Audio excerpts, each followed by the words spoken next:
Nuevas aportaciones para entender el mecanismo del trastorno obsesivo compulsivo.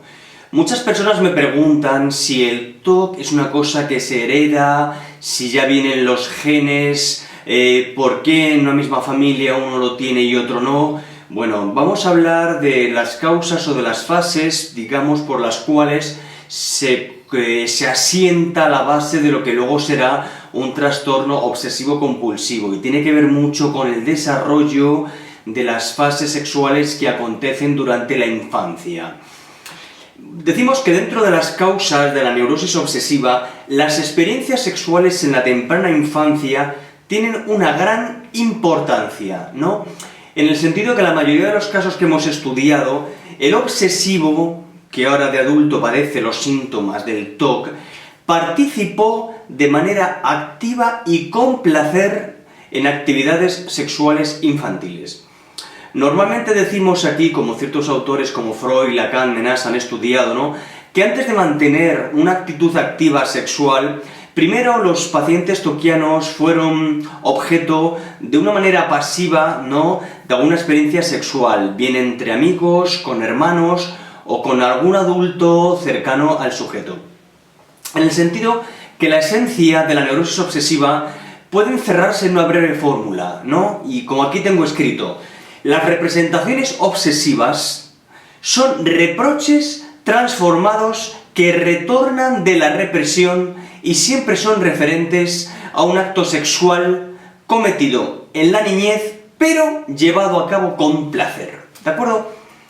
Estos sucesos se suelen dar en un primer periodo o en una primera fase que nosotros vamos a llamar el periodo de la inmoralidad infantil. Significa que el niño no tiene conciencia de lo que está haciendo y simplemente no sabe si eso sexual es bueno, es malo, simplemente lo ejecuta porque le da un placer. Es decir, descubre un bienestar, un gusto en eso que está llevando a cabo.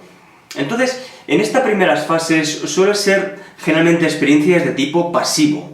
que luego el niño, cuando ya las incorpora, cuando ya las empieza a pensar, se empiezan a transformar luego en un afán activo de hacer o llevar a cabo eso que él aprendió con otros o que hicieron con él a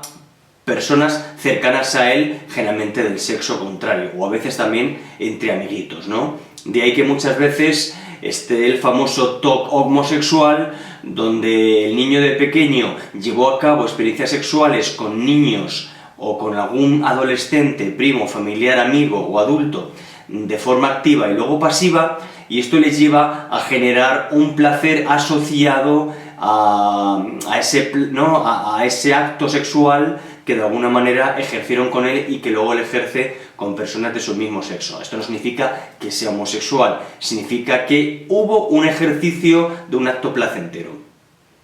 Luego, después de esta primera fase, digamos, de inmoralidad infantil, donde el niño ejecuta las cosas sin saber que eso tiene unas consecuencias, digamos, morales o que tiene unas características sexuales, viene un periodo de madurez, ¿no?, sexual, donde los reproches que el obsesivo se hace al darse cuenta que aquello que hizo tenía que ver con actividades sexuales y además que le da o que le dio un placer, pues empieza a sustituirlo por las primeras conductas obsesivas, de manera que logra reprimir el deseo por aquellas actividades sexuales llevadas a cabo con placer, y digamos que los escrúpulos, la vergüenza, la desconfianza que tiene de sí mismo no dejan de ser síntomas que en el fondo ayudan ¿a qué? A reprimir el deseo por esas actividades iniciadas en un momento y ejecutadas con tanto placer. Entonces, luego vendría la tercera fase, que se llama de salud aparente, es decir, el toquiano ha logrado reprimir con la vergüenza, con el miedo, con los pequeños primeros rituales obsesivos, ese deseo que le suscita aquellas primeras experiencias placenteras. Entonces, digamos que ha funcionado perfectamente el mecanismo represivo, el mecanismo de la defensa, frente a ese ímpetu sexual que se desarrolla precozmente en todo paciente toquiano. La semana que viene, el próximo vídeo, hablaré de que luego fracasa esa defensa cuando la persona entra en el periodo de adolescencia o de madurez y es cuando eclosiona, por así decirlo, lo que son todos los síntomas obsesivos con tanta fuerza, por los cuales luego el toquiano se convierte verdaderamente en un paciente obsesivo-compulsivo y que le va a restar tanta energía y que empieza a consolidar su personalidad en torno a su trastorno